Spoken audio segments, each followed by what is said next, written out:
you're just joining us tonight, we're experimenting in 3D. Oh! This is how awesome talk shows will be when 3D television is invented. You mean, could they be even more awesome than they are now, Craig? Hardly possible. My first guest is a great big television star. She is the anchor and managing editor of the CBS Evening News. Please welcome the very lovely Katie Couric, everybody. Katie Couric.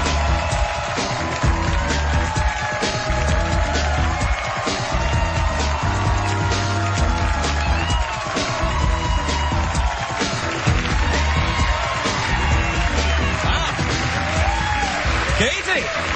Hello. Look at Katie, you look great. I do? Yeah, you should read the news in that dress. It's awesome. I like when you sit on the desk and kind of shuffle your papers and they're kind of like, I've got the news. It is so funny, though, when they go to a commercial break, like when they show the stocks in front of the desk, you have to kind of figure out, like, what can I do? I, of course, want to talk to the crew and say something to the writers and cut up. But you have to look very serious and pretend like you're writing something important. Are you not really writing anything important? Not really. But don't tell anyone. Did you ever, like, because when you read the news, you actually have to read it, like, it's on a prompter, right? Yes, it is. Right, so have you ever been reading the news because you've been doing it for a while and just kind of blanked out and read it and forgot you were even doing it? Because I do that here all the time, yeah. Like, I do a show and then I leave and I go, what the hell did I do? I can't even remember. Sometimes I'm thinking about other things once in a while I'm reading a story. Really? What are you thinking about? Well, you know. No, I'm not. I'm thinking about, I don't know, just once in a while, but usually I'm pretty focused. Sometimes the teleprompter kind of goes on the fritz. Hey, touch me again and I'll make out with you right here. Nice cup. Thanks very much. It's because of my small penis. Anyhow. That's a double bluff. I've actually got a huge penis. So it was fun, speaking of, I'm kidding about that, but it was fun to see Bob Saget. You see Bob Saget backstage? I saw Bob He's Saget. hanging around tonight for some reason. And I actually had a blind date with him once. Stop it, really? Yeah. It wasn't really blind. Yeah, well, I'm getting to that, yeah. Anyway, it was very, very, you know, mild-mannered. We had dinner. He was really nice, kind of lovably neurotic, as you can probably tell. No, I know Bob. I've known him for a while. But I've never had a blind date with him or slept with him, Katie. I didn't sleep with him. I never said you did. I never said you did. I just say I haven't. Okay, good. I didn't even think about it. Did you think about it? No, no, come on. No. We had one date, went out to dinner. It was very nice, but apparently there wasn't a lot of magic. You know what I'm saying? Oh. But he's a really funny, nice guy, don't you think? Was this when he was doing America's Funniest Home Videos? No, I think it was past that. All right, because you could have hit him in the nuts with something and that would have been great, because... You know, people in the America's Funniest Home Videos, they always get hit in the nuts with things. Yeah. Yeah. What's going on with you anyway, Katie? What's happening on the news? Everything's great. You know, I'm getting a lot of ideas from your show, though, Craig. Like the Secretariat? Wouldn't that be good? Oh, no. Like, if the news gets too depressing, right. I think we should bring Secretariat out. I think it's a great idea. It would be a bit like this. Oh, who's at the door? Katie, get up!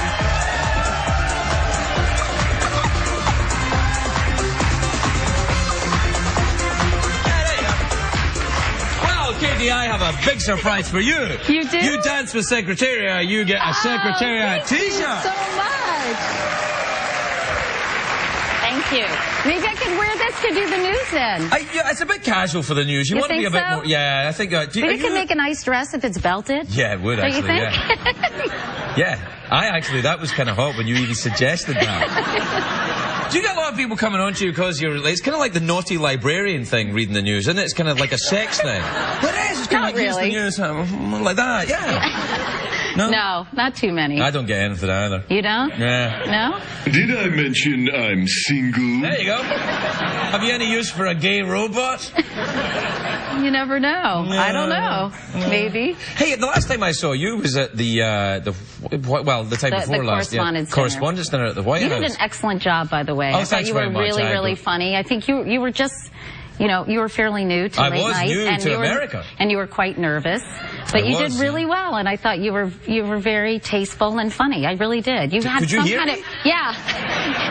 I think you made some sort of... I made a joke about you. You did, but that's okay. No, it wasn't about you, actually. What happened was I said that I was trying to introduce myself to the people there, and I said, I'm what CBS can afford after they've paid you $15 million a year.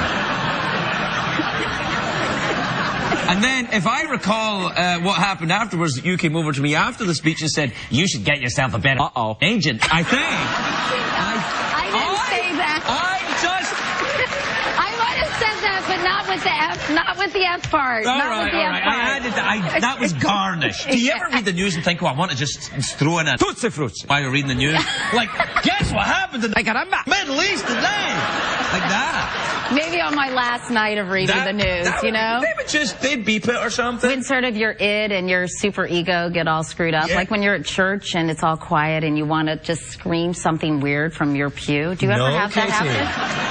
No, Katie, I never get that. You never think about that? Well, a little bit. You know, like in a very sort of staid environment, what would happen if you just yelled something completely inappropriate? I'm sure, don't people think about that? Well, yes, but they're not the people who are the CBS anchor for the news, Katie. That's why it's interesting, because... I never do it. Well, not yet, you haven't. No, that's true. What happened? I mean, do they have some kind of delay? Could they do anything? No, they don't have any delay. I'll give you all the money I have if you let me read the news one night. There's like $50 here in singles. Think about it, Katie. Think about it. Pretty appealing here, Craig. 50 million and 40. I'm sorry. That's all right. So you're rich now, then. Anyway, you don't need this. I don't know about that. Do you have a boat? No, I don't have a boat. You could afford a boat. You could have a boat. You know, don't they say when a person buys a boat, the best day of their lives is the day they buy it, and the second best is the day they sell it? Yeah, they've said that. Yeah. Yeah, I think they're a lot of work, and you know, I'm busy. I've got 2 teenage daughters, and I'm running around. I'm working. I'm sorry about that. Yeah. I work really hard, and so I don't really have time for a boat. Yeah.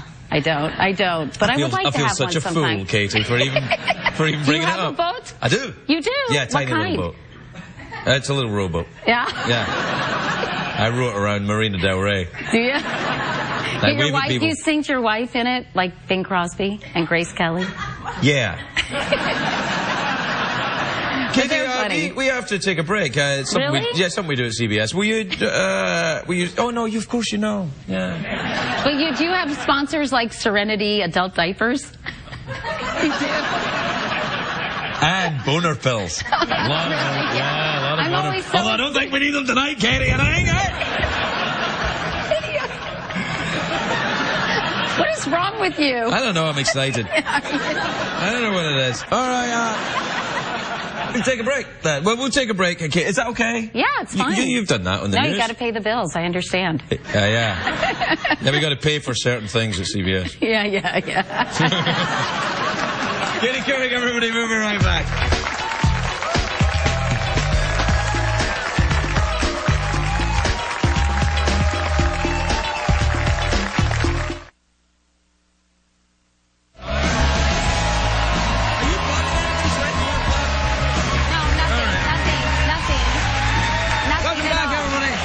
I'm here with the delightful Katie Couric, the jewel in the CBS crown. That was a tough gig, though, taking over the news when you first started. People are very mean when you start taking over. When I started here, people were really mean. They were like, he'll never be as good as that other guy. How did you deal with it? I just kind of ignore it, really, or cry. What I do now, I used to Google myself. Do you do that? No, I stopped Googling myself probably 5 years ago. Yeah, it's bad. It's a real exercise in self-flagellation. You don't want to do that. No, I do want to do the self-flagellation, but I don't. In my pants, I didn't say flatulation. I said self-flagellation. If I could do that, I wouldn't be working at this stuff.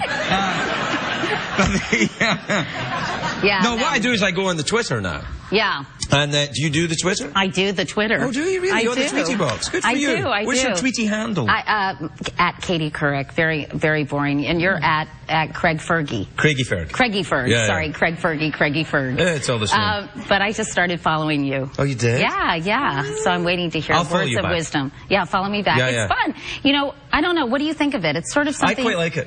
You do? Because when anybody says anything remotely negative, I mean remotely negative, block them. You do? Block them.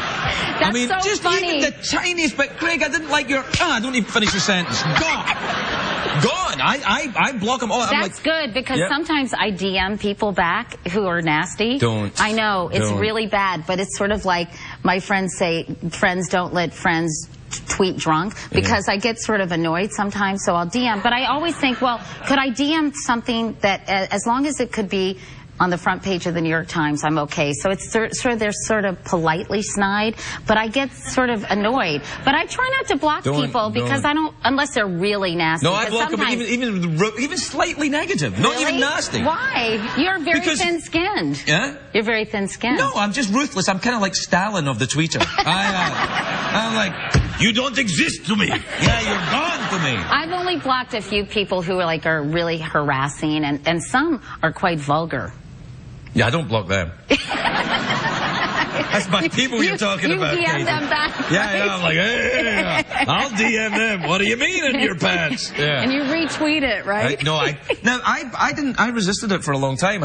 I wasn't keen on it. But apparently now, though, it's the thing for people who are a little older than teenagers. I thought it was a teenage thing, but the kids are all off on some other thing. No, I don't think a lot of young kids tweet. I think it's actually people who are a little bit older, and I think that, my daughters think it's really weird that I do it. And because your daughters probably don't, right? They'll be on some other website. Well, they're just on Facebook, and they BBM their friends all the time. BBM? What is that? BlackBerry Messenger. So they do these direct messages to their friends that way. I don't really communicate. Knowing things about stuff. I don't really communicate that way, but I think they're way ahead of us. I think we're sort of... No, they are.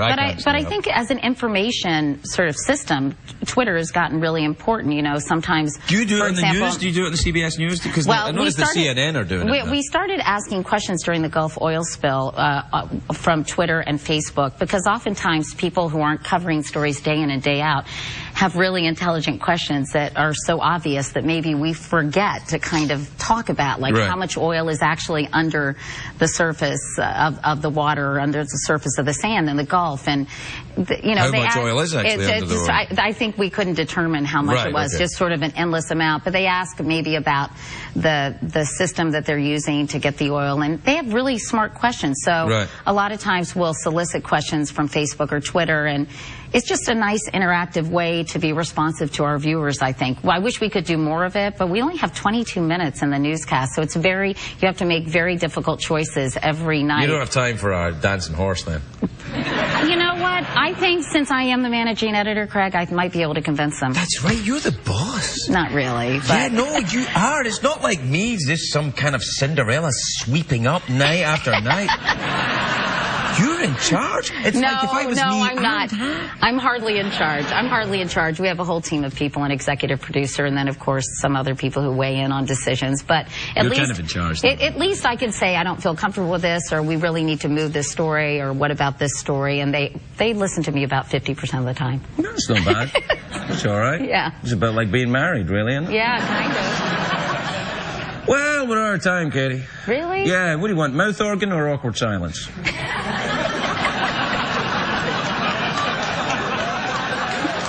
What?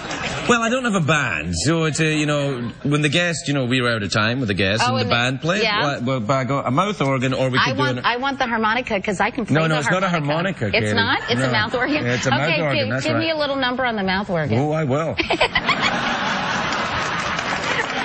Are you always this cheeky? Yeah. Actually, not with Bob Saget. All right. No. There's yours. Really? Yeah, it's a fresh one. Oh, that's great. Yeah, I can actually play this. I'm not going to now, but I can play Shenandoah on this. You're going to now. You're going to now. Really? Yeah. I don't think we have time. You really can? Let's see. Wait. Wait a second, hold on.